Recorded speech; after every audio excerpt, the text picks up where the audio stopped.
देख रहे हैं नेक्स्ट टाइम लाइव और मैं हूं आपके साथ अंकिता मिश्रा। यूट्यूबर एल्विश यादव को लेकर के तमाम कई बड़े खुलासे हो रहे हैं और पुलिस की लापरवाही का भी आरोप लग रहा है।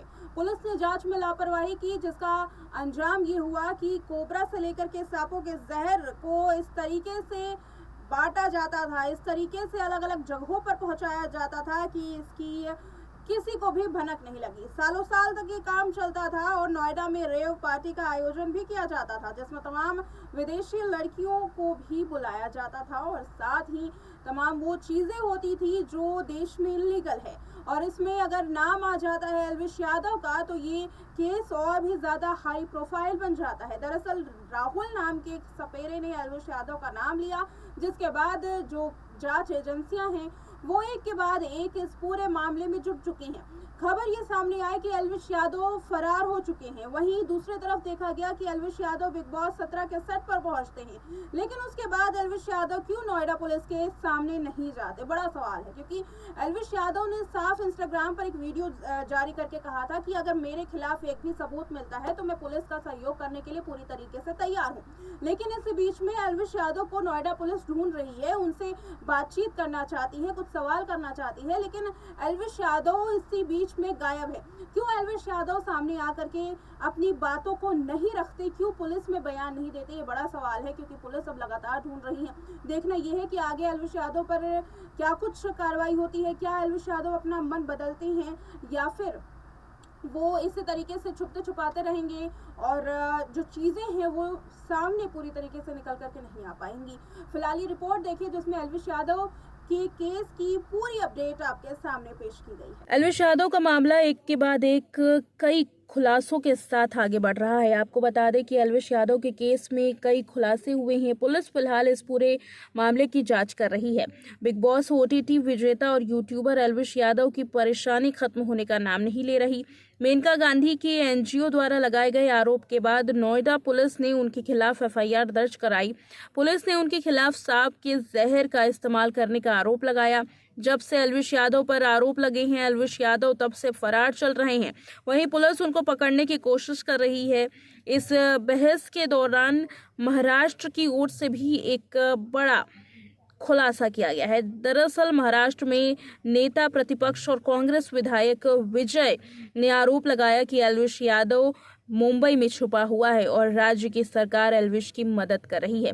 उन्होंने सरकार पर आरोप लगाते हुए कहा कि सरकार को ऐसे लोगों की कतई मदद नहीं करनी चाहिए। ये तो रही सरकार पर आरोप लगाने की बात, लेकिन एल्विश यादव के मामले में पुलिस पर किस तरीके से कार्रवाई की गई है और पुलिस की ओर से कैसे एल्विश यादव के मामले में बड़ी लापरवाही बरती गई है, इसके बारे में भी आपको बताते हैं। सबसे पहले आपको बता दें कि ऑडियोग्राफी के लिए सांप मंगवाने और रेव पार्टी में जहर के नशे का इस्तेमाल करने के लिए यूट्यूबर एल्विश यादव समेत 6 के खिलाफ मामला दर्ज कर लिया गया। ये सेक्टर 49 थाना प्रभारी के पास दर्ज हुआ, जहां उसके बाद थाना प्रभारी को हटा दिया गया है।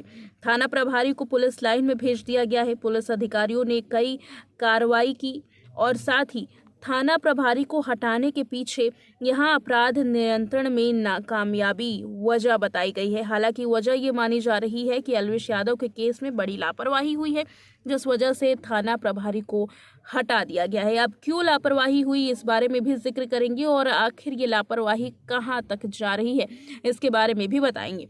सबसे पहले आपको बता दें कि कमिश्नरेट की उच्च स्तरीय बैठक हुई, जिसमें जांच को नए सिरे से शुरू करने के लिए निर्देश दिए गए। केस की कई नए सिरे से जांच की जा रही है। नए सिरे से जांच में न्यायिक हिरासत में जेल जा चुके 5 सपेरों को फिर से रिमांड पर लेने की तैयारी है। साथ ही ये भी बता दें कि मेनका गांधी की एनजीओ द्वारा जो स्टिंग ऑपरेशन किया गया था, उस स्टिंग ऑपरेशन में 9 सांप और 20 ml जहर बरामद किया गया और कोबरा भी बरामद किया गया था। सपेरों से बातचीत के दौरान कॉल रिकॉर्डिंग बरामद हुई, जिसमें एल्विश यादव का नाम लिया गया। पीएफए का आरोप है कि एल्विश उनकी बुकिंग करवा करके रेव पार्टी कराता था। वहां पर सांप के साथ शूटिंग होती थी, सांप का नशा भी किया जाता था।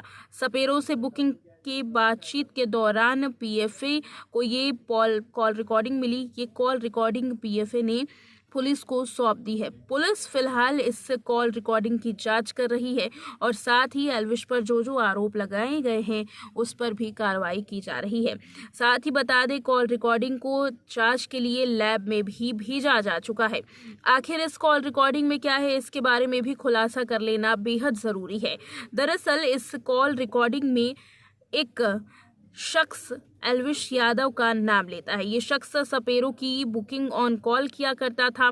जब संस्था ने इससे बात की तो संस्था की ओर से सवाल किए गए, तब सवाल में राहुल नाम के शख्स ने एल्विश यादव का नाम लिया है। राहुल ने यह भी कहा कि छतरपुर के फार्म हाउस पर प्रोग्राम होता था और साथ ही वहां वो लोगों को छोड़ने के लिए गया था।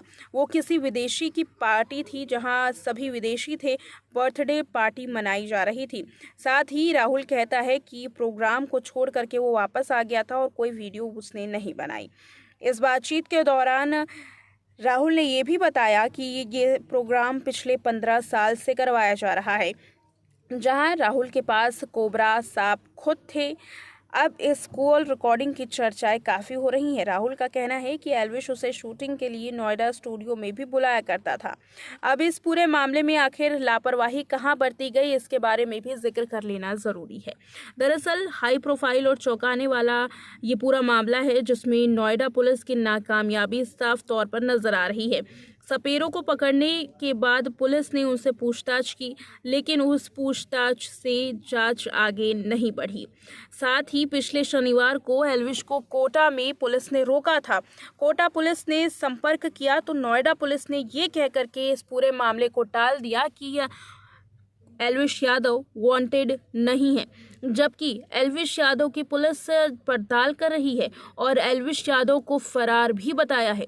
एक और पुलिस एल्विश यादव को फरार बताती है, दूसरी ओर कोटा पुलिस जब एल्विश यादव को पकड़ती है और नोएडा पुलिस को संपर्क करती है तो वांटेड नहीं बताए जाने पर एल्विश को दोबारा कोटा पुलिस की ओर से छोड़ना पड़ता है। यहाँ पर बड़ी लापरवाही देखी गई। जब कोटा पुलिस को पहले ही संपर्क कर लिया जाता तो शायद एल्विश आज पुलिस के हाथ में होता।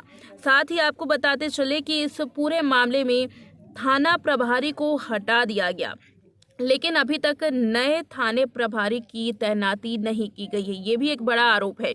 साथ ही आपको बताते चले कि 6 लोगों की यहाँ FIR दर्ज की गई थी, जिसमें जो लोग अभी बाकी हैं उन्हें नहीं ढूंढ पाई है पुलिस। ये तमाम ऐसी चीज़ें हैं जो पुलिस पर शक जाहिर करती है। पुलिस पर आरोप जिस तरीके से लगाए जा रहे हैं उन तमाम आरोपों को सही ठहराती है। बता दें कि पुलिस पर जहां लापरवाही का आरोप लग रहा है तो वहीं अब इस पूरे मामले की उच्च स्तरीय बैठक करके दोबारा से जांच करवाने की तैयारी की जा रही है अधिकारियों की ओर से। अब देखना यह है कि एल्विश यादव इस पूरे मामले में क्या पुलिस के सामने खुद जाकर के अपने बयान को दर्ज करवाते हैं या फिर पुलिस की ओर से एल्विश यादव पर कोई बड़ी कार्रवाई की जाएगी। इस रिपोर्ट में देखा आपने कि एल्विश यादव को लेकर के कौन कौन सी अपडेट्स सामने आई हैं और साथ ही पुलिस पर किस तरीके से एक्शन लिया गया है। और आपको बता दें कि सियासत भी इसमें जबरदस्त तरीके से हो रही है, क्योंकि राज्य सरकार का नाम कांग्रेस के विधायक ने लिया है। यानी कि अब ये किस्सा ना केवल बॉलीवुड के गलियारों में चल रहा है, ना केवल इसकी जो आग है वो फिल्म इंडस्ट्री में लगाई जा रही है, ग्लैमर की दुनिया में लगाई जा रही है, यूट्यूबर्स की दुनिया में लगाई जा रही है, बल्कि इसकी आग तो पहुंच गई है सियासत तक और सियासत भी इस पर खूब हो रही है। कहा जा रहा है कि मुंबई की राज्य सरकार इसमें एल्विश की मदद कर रही है, तो वहीं दूसरी ओर कई नेताओं ने भी एल्विश पर आरोप लगाए हैं। अब देखना यह है कि एल्विश इसकी सफाई कैसे देते हैं। क्या सबूत एल्विश यादव के सामने जो सबूत पेश किए गए हैं, क्या वो सबूत सच्चे साबित होंगे। पुलिस इसकी जांच पड़ताल करने के लिए भी पूरी तरीके से तैयार है। ये मामला काफी संजीदा है और इस मामले में पूरी तरीके से लापरवाही की कहीं भी गुंजाइश नहीं की जा सकती है, इसलिए बड़े स्तर पर इसकी जांच की जा रही है। फिलहाल देखना यह है कि इस पूरे मामले में क्या अपडेट सामने आती है। मुझे दीजिए इजाजत, देखते रहे नेक्स्ट।